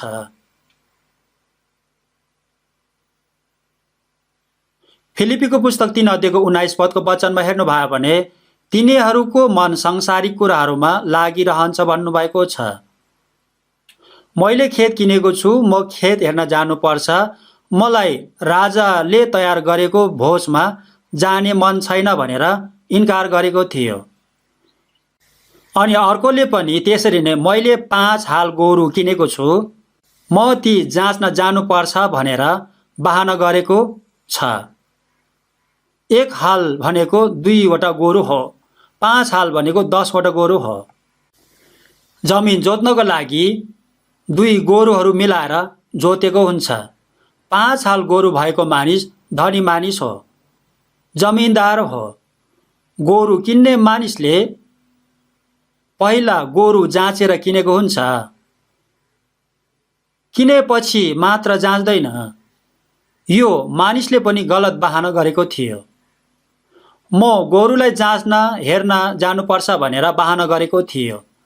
आज भोलिको कुरा अनुसार चाहिँ म धेरै व्यस्त छु, मेरो व्यापार लथालिङ्ग छ, मेरो काम धेरै छ भनेर परमेश्वरज्यूलाई नखोज्ने, आफ्नो आत्माको लागि ध्यान नदिने, स्वर्गको कुरालाई ध्यान नदिने, शारीरिक, संसारिक, क्षणिक, नास्तिक कुराहरूलाई मात्र ध्यान दिने मानिसहरू हो। शारीरिक, संसारिक, क्षणिक, नास्तिक मानिसहरूलाई जति धेरै अनुरोध गरे तापनि उनीहरूले ध्यान दिँदैन। उनीहरूले विभिन्न प्रकारको बहानाहरू बनाउँछन्। उनीहरू आउँदैन, इन्कार गर्छ। अर्को मानिसले पनि समान रूपले एकनासको बहाना गरेर के भनेको छ भने, मैले विवाह गरेको छु यसकारण म आउन सक्दिनँ भनेको छ। यो मानिस विवाह गरेको केही समय मात्र भएको थियो। यो मानिसले मेरो नव पत्नी छ, उसलाई मैले आनन्द, खुसी, रमाइलो बनाउनु पर्छ, मैले पनि उनीबाट यो कुरा पाउनु पर्छ भनेको थियो। यसकारण यो मानिसले राजाले तयार गरिदिनु भएको भोजमा गएको थिएन। उसले शारीरिक, संसारिक आनन्द, खुसी मात्र खोजेको थियो। विभिन्न प्रकारको बहाना बनाएको छ। 1 यूहन्नको पुस्तक 2 अध्यायको 15 देखि 17 पदको वचनमा हेर्नुभयो भने, संसारलाई वा संसारमा भएका कुनै पनि थोकलाई प्रेम नगर। संसारमा भएका सबै थोक अर्थात् शरीरको अभिलाषा, आँखाको अभिलाषा, जीवनको सेखी पिताबाट आएको होइन, संसारबाट आएको हो। संसार र त्यसका अभिलाषाहरू नष्ट हुनेछन्, तर परमेश्वरको इच्छा पूरा गर्ने चाहिँ सधैँको निम्ति रहन्छ भन्नुभएको छन्। संसार र संसारमा भएका कुराहरूलाई प्रेम नगर। संसारको कुराहरू शरीरको अभिलाषा, खानेकुरा हो, आँखाको अभिलाषा, हेर्ने कुराहरू हो, जीवनको सेखी घमण्ड हो, आफैलाई बुद्धिमान ठान्ने कुरा हो।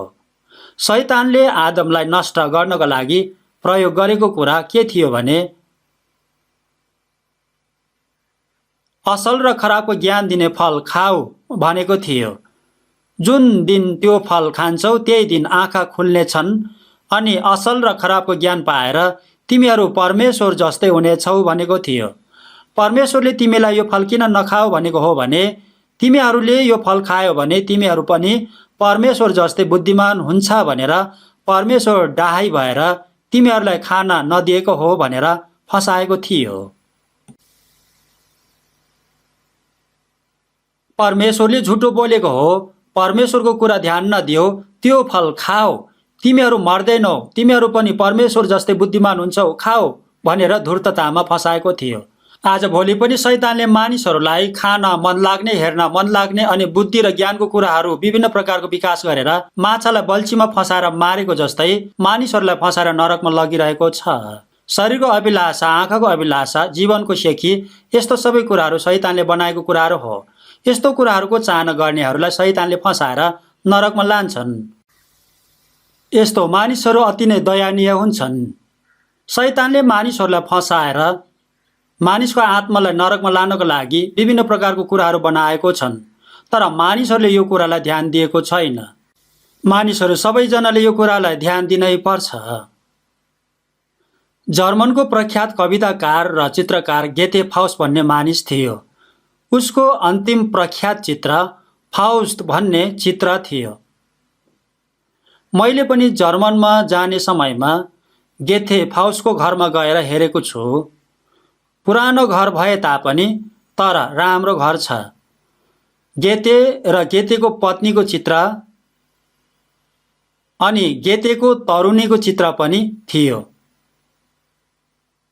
गेते आफ्नो मनपरी जिउने मानिस थियो।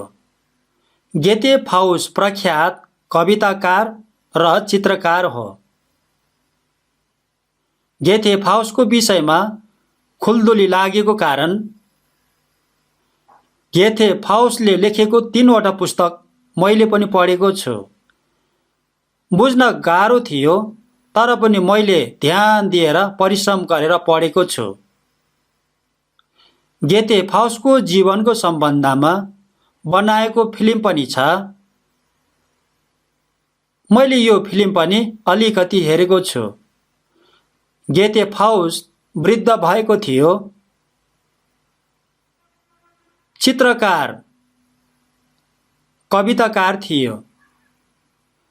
लुसिफरले आएर के भनेको थियो भने, गेथे फाउस्ट, तिमीले जीवनभरि नै कविता लेखेर,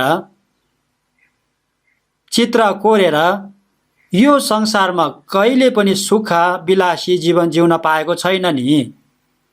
यस्तो जीवन जिउँदै मर्नु पर्यो भने तिमीलाई केही पनि फाइदा छैन नि भनेको थियो। अब मेरो कुरा सुन, मेरो कुरा ध्यान दियो भने म तिमीलाई जीवनभरि यो संसारमा तिमीलाई खुसी हुने मन पर्ने कुराहरू दिन्छु। तिमीलाई भर्खरको जवान बनाइदिन्छु, सबैभन्दा धनी बनाइदिन्छु, सबैभन्दा बुद्धिमानी बनाइदिन्छु, तिमीलाई मनपर्ने स्त्रीहरू पनि दिन्छु, संसारमा भएको राम्रो कुराहरू सबै दिन्छु। तर एउटा कुरा पालना गर्नुपर्छ, तिमी मरेपछि तिम्रो आत्मा मलाई दिनुपर्छ भनेको थियो। यसकारण गेथे फाउस्टले पनि हुन्छ भनेर सही गरिदिएको थियो। यस्तो फिल्म मैले हेरेको छु। यो फिल्ममा यस्तो त्यस्तो कुराहरू धेरै छन्। मानिसलाई फसाउन, नरकमा लानको लागि शैतानले यो संसारको सबै कुराहरू दिएर मानिसको आत्मालाई नरकमा लाने काम गरिरहेको छ। गेथे फाउस्टले यस्तो कुराहरू लेखेर राखेको छ। गेथे फाउस्टको सम्बन्धमा यस्तो फिल्म पनि बनाएको छ।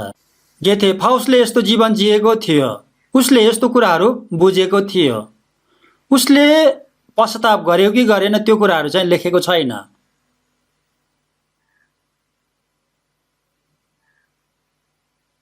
यो संसार र संसारमा भएका सबै थोकहरू नष्ट हुन्छ, तर परमेश्वरजीको इच्छा पालना गर्नेहरू चाहिँ अनन्त समय रहन्छ भन्नुभएको छ।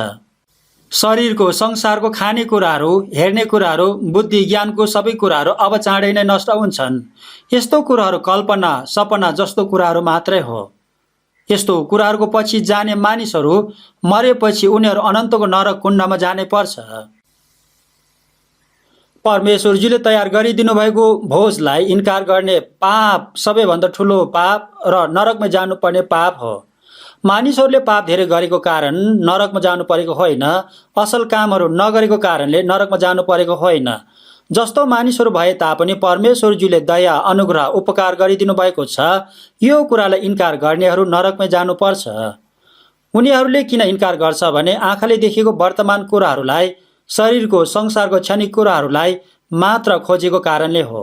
यस्तो मानिसहरूलाई शैतानले फसाएर नरकमा लगेर जान्छन्।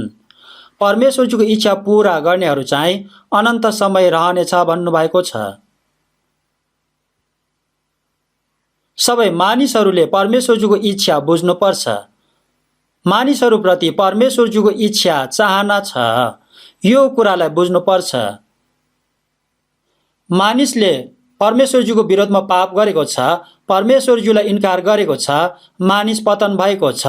तर मानिसभित्र परमेश्वरज्यूले सृष्टि गर्नुभएको परमेश्वरज्यूको समानताको आत्मा छन्। यसकारण परमेश्वरज्यूले यो आत्मालाई प्रेम गरिदिनु भएको छ, दया गरिदिनु भएको छ।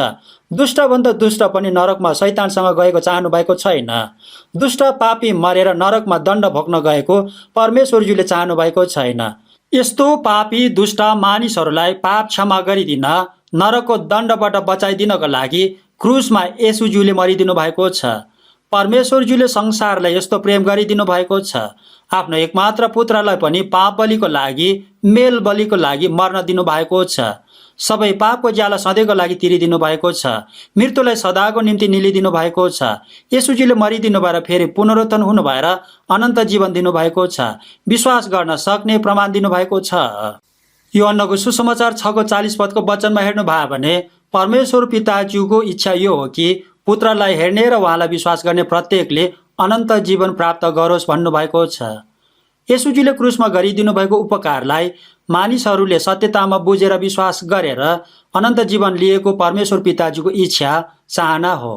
परमेश्वरजीको इच्छा पूरा गर्नेहरू अनन्तसम्म रहनेछ भन्नुभएको छन्। यो वर्तमान संसारको कुराहरू, शरीरको कुराहरू, नष्ट भएर जाने कुराहरूको पछि जानेहरूले परमेश्वरजीले तयार गरिदिनु भएको भोजमा जाँदैनन्। यस्तो मानिसहरू, परमेश्वरज्यूलाई इन्कार गर्ने मानिसहरू मरेपछि परमेश्वरज्यूको न्याय र दण्डमा परेर अनन्तको नरकमा शैतानसँग जानुपर्छ। परमेश्वरज्यूले तयार गरिदिनु भएको भोजको लागि पाएको निम्तोलाई इन्कार गर्ने मानिसहरू सबैजना श्राप र दण्ड पाएर अनन्तको नरकमा सधैँको लागि जानुपर्छ। नरकको घोर अन्धकारमा उनीहरूले रोएर दारा किटेर अनन्तसम्म जिउनु। उनीहरूले पनि आफ्ना आत्माको अनन्तको उद्धार मुक्ति पाउने मौका पाएको थियो, अनन्तको स्वर्गमा जान पाउने मौका पाएको थियो, तर इन्कार गरेको थियो। मानिसले दिने भोज नक्कली भोज हो, एकछिन पछि नष्ट हुने कुरा हो। भोलि त मर्छौ, आज खाउँ पिउँ रमाइलो गरौँ भन्ने मानिसहरू धेरै छन्। तर प्रियहरू, मृत्यु अन्त्य होइन। परमेश्वरज्यूले सबैभन्दा पहिला निम्तो दिनुभएको इस्राएलीहरूले परमेश्वरज्यूको निम्तोलाई इन्कार गरेको थियो, अगमवक्ताहरूलाई सताएको थियो अनि येशू ख्रीष्टलाई सताएर क्रुसमा टाँगेर मारेको थियो। मत्तीको सुसमाचार 22को 5देखि 7को वचनसँगै पढ्नेछौँ।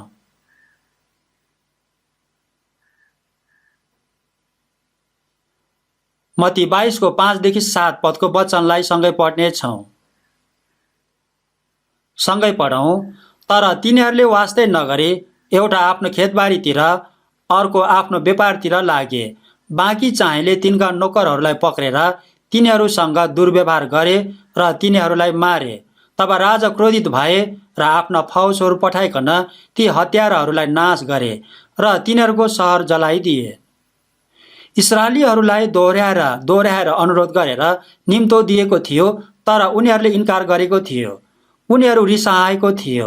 यसकारण उनीहरूले राजाले पठाउनु भएको सेवकहरूलाई गाली गरेर दुःख दिएर पिटिएर मारेको थियो। यसकारण राजाले यो कुरा सुनेपछि राजा क्रोधित हुनुभयो। त्यसपछि राजाले आफ्नो सेनाहरू पठाउनु भएर ती हत्याराहरूलाई नाश गर्नुभयो र तिनीहरूको सहरलाई पनि जलाइदिनु भयो भन्नुभएको छ।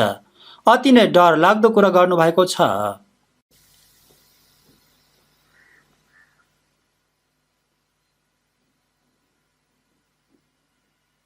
राजाको नोकरहरूलाई दुःख कष्ट दिएर हत्या गरेको कारण त्यसपछि राजाले सेनाको फौज पठाउनु भएको छ। पुरानो करारमा अगमवक्ताहरूलाई पठाउनु भएको थियो। बप्तिस्मा दिने यूहन्नालाई पठाउनु भएको थियो। त्यसपछि येशूज्यूलाई पनि पठाउनु भएको थियो, तर तिनीहरूले दुःख कष्ट दिएर मारेको थियो।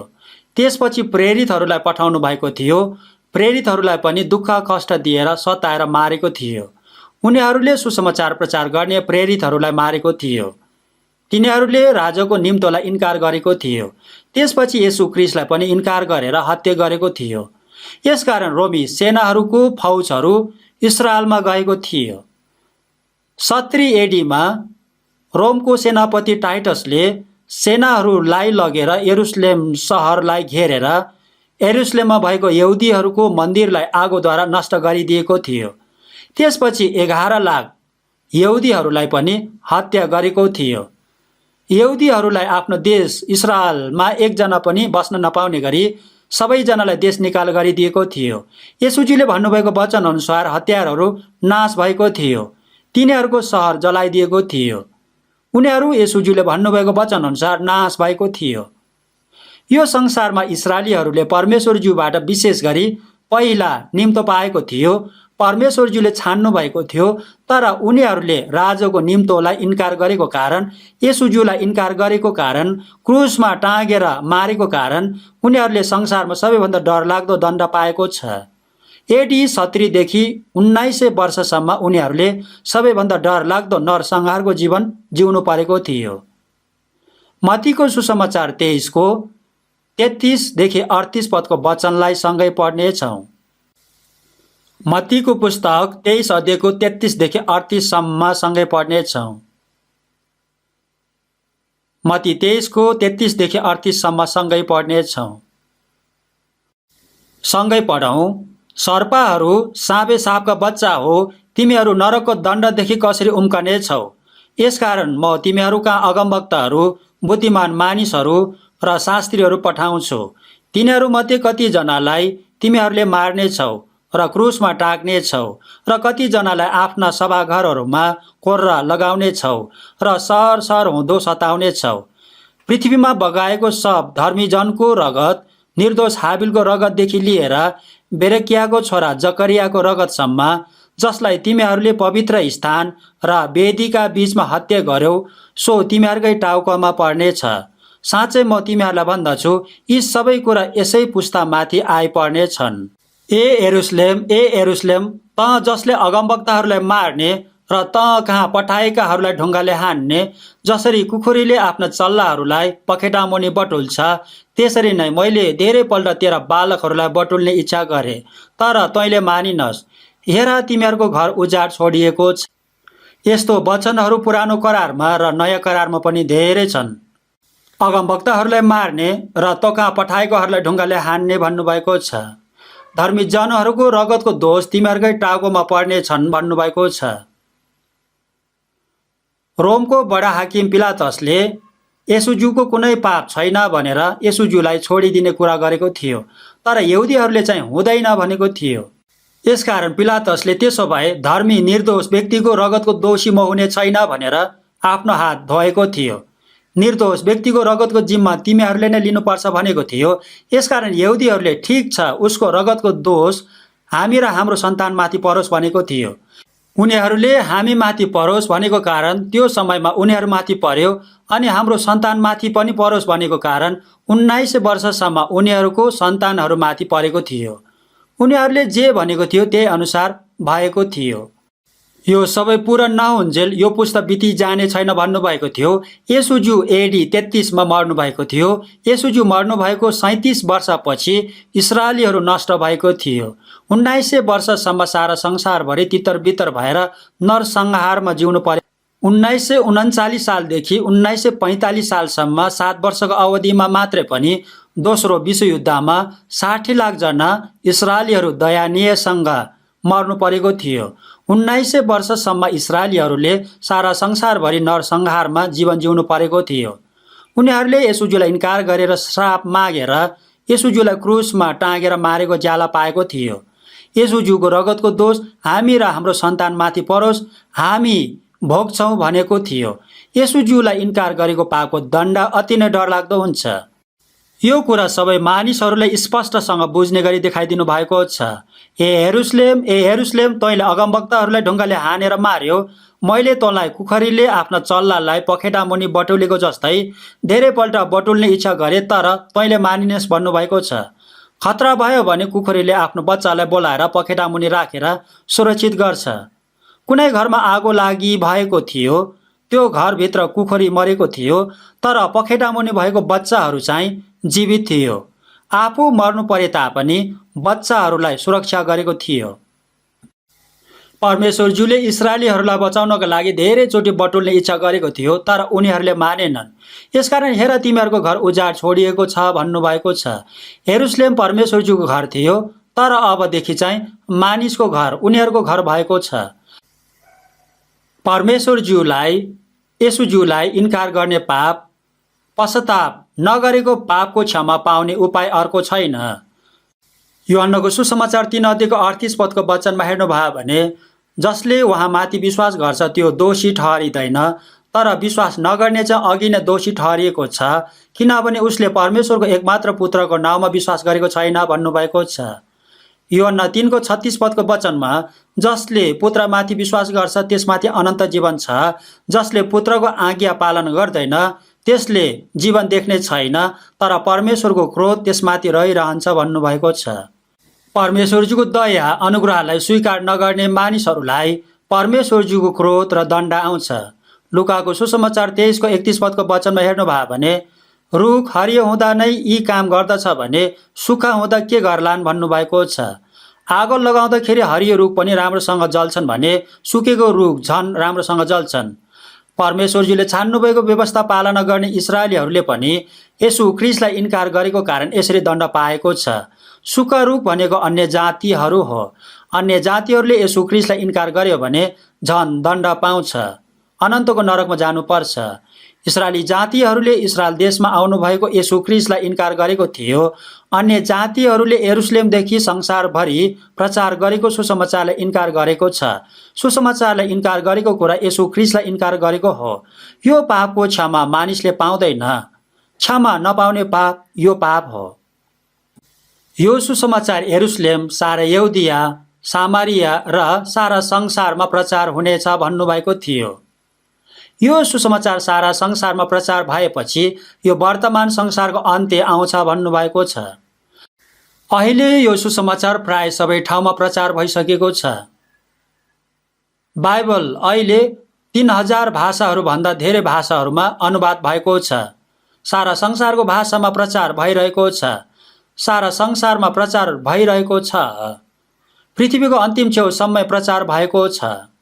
अन्त्यसम्म विश्वास नगर्ने, पश्चाताप नगर्ने मानिसहरूलाई परमेश्वरजीको क्रोध र दण्ड आउँछ। नरकमा जानै पर्छ। भजन सङ्ग्रहको पुस्तक 7:12 पदमा यदि मानिसले पश्चाताप गरेन भने उहाँले आफ्नो तरबारमा सान लाउनुहुनेछ भन्नुभएको छ। परमेश्वरजीले इन्साफ गरेर दण्ड दिनुहुन्छ भन्नुभएको हो। आफ्नो धनुमा ताँदो चढाउनुहुनेछ भन्नुभएको छ। पश्चाताप नगर्नेहरूलाई परमेश्वरजीले धनुमा ताँदो राखेर उसको हृदयमा छेड्ने गरी हान्नुहुन्छ। उहाँले काँडाहरूलाई अग्निबाण तुल्याउनुहुन्छ भन्नुभएको छ। अग्निबाण प्रयोग भयो भने आगोले जलेर नष्ट हुन्छ। आजभोलि अग्निबाण भनेको मिसाइल हो। मिसाइल विस्फोट भयो भने मानिस जलेर नष्ट हुन्छ। आणविक हतियारले लडाइँ गर्यो भने यो वर्तमान संसार 100औं चोटि जलेर नष्ट हुन्छ भनेर वैज्ञानिकहरूले भनिरहेको छ। यो हतियार किन बनाएको हो भने परमेश्वरजीको सुसमाचार इन्कार गर्नेहरूलाई जलाएर मार्नको लागि बनाएको हो। यो कुरा सत्य हो। मानिसहरूले अझै पनि पश्चाताप गरेको छैन। पश्चाताप नगरेसम्म पापको क्षमा पाउँदैन। पश्चाताप भनेको म 100% नरकमै जानुपर्ने पापी हो भनेर बुझेको कुरा हो। परमेश्वरज्यूको अनन्तको उपकारलाई स्वीकार गरेको, ग्रहण गरेको कुरा हो। परमेश्वरज्यूको काखमा फर्केर आएको कुरा हो। मत्तीको सुसमाचार 22:5 10 पदको वचनलाई पढ्नेछौँ। मत्तीको सुसमाचार 22:5 10 पदको वचनलाई पढ्नेछौँ।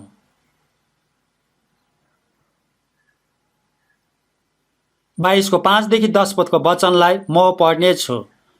तर तिनीहरूले वास्तै नगरी एउटा आफ्नो खेतबारीतिर, अर्को आफ्नो व्यापारतिर लागे।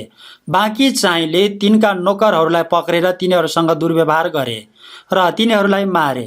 तब राजा क्रोधित भए र आफ्ना फौजहरू पठाइकन ती हतियारहरूलाई नाश गरे र तिनीहरूको सहर जलाइदिए। तब तिनले आफ्नो नोकरहरूलाई भने, विवाह भोज तयार छ, तर निम्त्याएकाहरू योग्यका भएनन्। यसकारण तिमीहरू सडकहरूमा जाऊ र जतिलाई भेटाउँछौ तिनीहरूलाई विवाह भोजमा निम्तो देऊ। तब ती नोकरहरूले सडकहरूमा गएर भेटाएका सबैलाई, दुष्ट र असल दुवैलाई जम्मा गरे र विवाह घर पाहुनाले भरियो। परमेश्वरज्यूले येशूज्यूलाई इन्कार गरेको इस्राएलीहरूलाई इन्साफ गरेर संसारभरि छरपष्ट पारिदिनु भएको समयमा परमेश्वरज्यूको सुसमाचार सारा संसारभरि प्रचार भएको छ। सडकको चौबाटोमा गएर भेटाएको सबैजनालाई निम्तो दिन लगाउनु भएको छ। राम्रो नराम्रो, धनी र गरिब, प्रख्यात र साधारण, विभिन्न प्रकारको सबै मानिसहरूलाई सडकमा भेट्न सक्छौँ। भेटाएकाहरू सबैजनालाई निम्तो देऊ भन्नुभएको छ। हामीहरूले विभिन्न प्रकारको मानिसहरूलाई भेट्छौँ। सबैजनालाई निम्तो दिनुपर्छ। तिमीहरू सडकको चौबाटोमा जाऊ र भेटाएको मानिसहरू सबैजनालाई परमेश्वरज्यूले तयार गरिदिनु भएको भोजमा निम्तो दिएर सबैजनालाई जम्मा गर भन्नुभएको छ। गरिब, अशिक्षित, बिरामी, तुच्छ ठानिएको मानिसहरू, दुष्ट, असल, बिरामी, सबै प्रकारको मानिसहरूलाई निम्तो दिएर ल्याएर आऊ भनेर पठाएको थियो। यसकारण नोकरहरूले सडकहरूमा गएर भेटाएकोहरू असल र दुष्ट दुवैलाई बोलाएर ल्याएको थियो। विवाह घर पाहुनाहरूले भरेको थियो। चौबाटो भनेको संसारभरिको भनेको हो।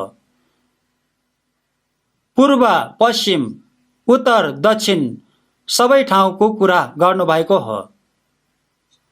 भजन सङ्ग्रहको पुस्तक 50 1 पदमा हेर्नुभयो भने सर्वशक्तिमान परमेश्वर परमप्रभु बोल्नुहुन्छ र सूर्योदयदेखि सूर्यास्तसम्म पृथ्वीलाई बोलाउनुहुन्छ भन्नुभएको छ। परमेश्वरज्यूले सारा संसारमा सुसमाचार प्रचार गर्नुभएको कुरा सारा संसारभरिको मानिसहरूलाई बोलाउनु भएको कुरा हो। यशायाको पुस्तक 45 22 पदको वचनमा, हे पृथ्वीका सबै पल्लो छेउका मानिस हो, मतिर फर्क र उद्धार पाऊ, सबै मानिसहरू म कहाँ आऊ भन्नुभएको छ। म कहाँ आऊ, क्रुसलाई हेर, मलाई विश्वास गर, यसरी गर्यो भने नरकबाट छुटकारा पाउँछ, अनन्तको उद्धार मुक्ति पाउँछ, स्वर्गीय अनन्त जीवन पाउँछ भन्नुभएको छ। पृथ्वीको अन्तिम छेउको मानिसहरूलाई पनि सुसमाचार प्रचार गरेको छ। येशूज्यूले भन्नुभएको वचन अनुसार सुसमाचार पृथ्वीको अन्तिम छेउको देश कोरियामा पनि प्रचार भएको छ। लुकाको सुसमाचार 14 अध्यायको 21 देखि 23 पदको वचनलाई सँगै पढ्नेछौँ। लुकाको सुसमाचार 14 अध्यायको 21 देखि 23 पदको वचन सँगै पढ्नेछौँ।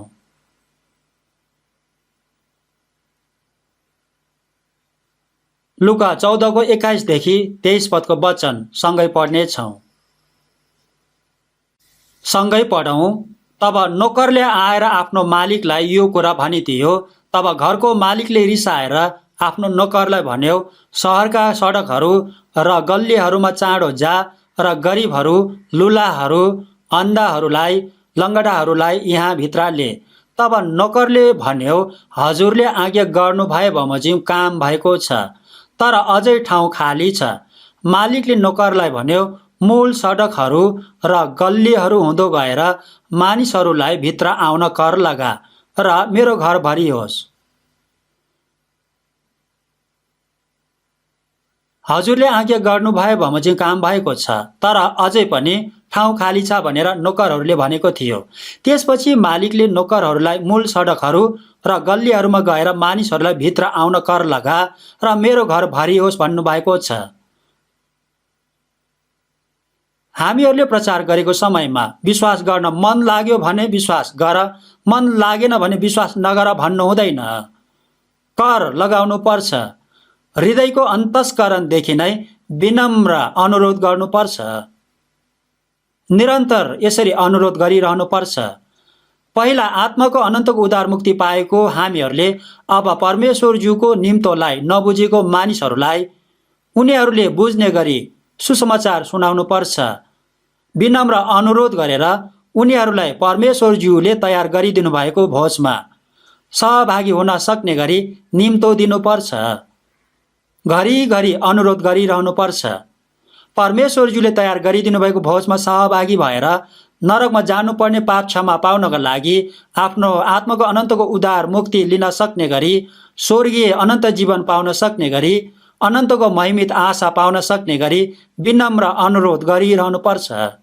हामीहरूले पनि आफैले इच्छा चाहना गरेर शिक्षित भएर म असल मानिस भएर आफ्नो आत्माको अनन्तको उद्धार मुक्ति पाएको होइन। मैले भन्दा पहिला आफ्नो आत्माको अनन्तको उद्धार मुक्ति पाएको प्रियहरूले मेरो लागि हृदयदेखि नै इच्छा चाहना गरेर प्रार्थना गरिदिनु भएर मलाई कर लगाएर विनम्र अनुरोध गरेर सहायता गरिदिनु भएको कारण वचन सुन्न पाएर सत्यतामा बुझेर आत्माको उद्धार मुक्ति पाएको हो। हिब्रूको पुस्तक 2 अध्यायको 3 पदको वचनमा हेर्नुभयो भने यति महान मुक्तिको आस्था राखेन भने कसरी उम्काउला भन्नुभएको छ। हामीहरूले पाएको आत्माको अनन्तको उद्धार मुक्ति भन्दा ठुलो कुरा, महत्त्वपूर्ण कुरा अर्को कुनै पनि छैन। यदि यस्तो महान मुक्ति हामीहरूले नपाएको भए हामीहरू अनन्तको नरकमा जानुपर्ने भएको थियो। यति महान मुक्ति भन्नुभएको छ। आफ्नो आत्माको महत्त्व जस्तै अर्को मानिसहरूको आत्माको पनि महत्त्व बुझेको हुनुपर्छ। आत्माको मुक्ति लिन मन लागे लिनु, मन नलागे नलिनु भनेर साधारण कुरा गर्नु हुँदैन। हृदयदेखि नै इच्छा चाहना गरेर विनम्र अनुरोध धेरैचोटि गरेर कर लगाएर प्रार्थना गरिदिएर निम्तो दिनुपर्छ। मानिसहरूको आत्मालाई नरकको दण्डबाट बचाउन हृदयदेखि नै हामीहरूले इच्छा चाहना गर्नुपर्छ। सङ्गीत बाइबल गोष्ठी परमेश्वरजीले तयार गरिदिनु भएको भोज हो। मानिसहरू सबैजनालाई निम्तो दिनुपर्छ। असल असल कुराहरू सबै तयार गरिदिनु भएको छ। तपाईँकै लागि भनेर विनम्र अनुरोध गरेर कर लगाउनुपर्छ। परमेश्वरजीको अनुग्रह, उपकार, परमेश्वरजीको प्रेम, आत्माको उद्धार, मुक्ति, स्वर्गीय अनन्त जीवन परमेश्वरजीले सबै तयार गरिदिनु भएको छ भनेर जसरी भए पनि जाउँ, हेरौँ, सुनौँ, बुझौँ भनेर अनुरोध गरिरहनुपर्छ। जसले सुन्छ, विश्वास गर्छ उसले अनन्त जीवन पाउँछ। म जीवनको रोटी हुँ, मानिसले यो रोटी खायो भने अनन्त जीवन पाउँछ भनेर येशूज्यूले भन्नुभएको छ। येशूज्यू जीवनको रोटी हो, अनन्त जीवन हो। जसले येशूज्यूले दिनुभएको आत्माको अनन्तको उद्धार मुक्ति लिन्छ उनीहरूले स्वर्गीय अनन्त जीवन पाउँछ, नरकबाट छुटकारा पाउँछ, अनन्तको साँचो शान्ति, आनन्द, खुसी, धन्यको आशा पाउँछ। सबैभन्दा मूल्यवान, महत्त्वपूर्ण अनन्तको स्वर्गीय जीवन पाउँछ। यसकारण यो सत्य तथ्यलाई हामीहरू प्रचार गर्नुपर्छ। यसपालिको सङ्गीत बाइबल गोष्ठीद्वारा पनि मानिसहरू धेरैजनाले आफ्नो आत्माको अनन्तको उद्धार मुक्ति पाउने गरी स्वर्गीय अनन्तको जीवन पाउन सक्ने गरी सबैजनाले प्रार्थना गरिदिनुपर्छ, सेवा गर्नुपर्छ, परिश्रम गर्नुपर्छ। परमेश्वरज्यूले पनि हामीहरूको माध्यमबाट आफ्नो काम गर्नुहुन्छ। एकछिन सँगै प्रार्थना गर्नेछौँ। करुणामय हाम्रो परमेश्वर पिताजीलाई धन्यवाद चढाउँछौँ। यो वर्तमान संसार नष्ट हुने अन्त्यको समयमा परमेश्वरजीको क्रोध र दण्ड आउने अन्त्यको समयमा हामीहरूलाई परमेश्वरजीको अनुग्रह, उपकारलाई सत्यतामा बुझ्न दिनु भएर आफ्नो आत्माको अनन्तको उद्धार मुक्ति लिन दिनुभएको छ। परमेश्वरजीको क्रोध र दण्ड आउने समय नजिकै भएको छ। सुसमाचार सारा संसारभरि नै प्रचार भएको छ, तर आफ्नो आत्माको अनन्तको उद्धार मुक्ति नपाएको दयनीय मानिसहरू अति नै धेरै छन्। प्रभुजीले हामीहरूलाई दिनुभएको स्वर्गको सुसमाचारलाई अझै पनि आफ्नो आत्माको अनन्तको उद्धार मुक्ति नपाएको हाम्रो परिवारहरूलाई, साथीहरूलाई, छिमेकीहरूलाई प्रचार गरेर उनीहरूलाई नरकको दण्डबाट बचाएर स्वर्गमा जान सक्ने बनाउन हामीहरूलाई सहायता गरिदिनुहोस्। यसपालिको सङ्गीत बाइबल गोष्ठीद्वारा मानिसहरू धेरैजनाले आत्माको अनन्तको उद्धार मुक्ति लिन सक्ने गरी सहायता गरिदिनुहोस्। अनलाइनबाट वचन सुन्ने प्रियहरूलाई पनि हृदयदेखि नै चाहना गरेर वचन सुन्न, बुझ्न सहायता गरिदिनुहोस्। हामीहरूलाई वचन सुन्ने ठाउँमा मानिसहरू धेरैजनालाई डोर्याउन, प्रार्थना गर्न, सेवा गर्न सहायता गरिदिनुहोस्। सरुवा रोग, कोरोनाको महामारीलाई चाँडै अन्त्य गरिदिनुहोस्। हामीहरूलाई स्वतन्त्रसँग सुसमाचार प्रचार गर्न सक्न, परमेश्वरजीको महिमाको काम गर्न सक्न सहायता गरिदिनुहोस्। हाम्रो प्रभु येशू ख्रीष्टको नाममा प्रार्थना चढाउँछौँ। आमेन।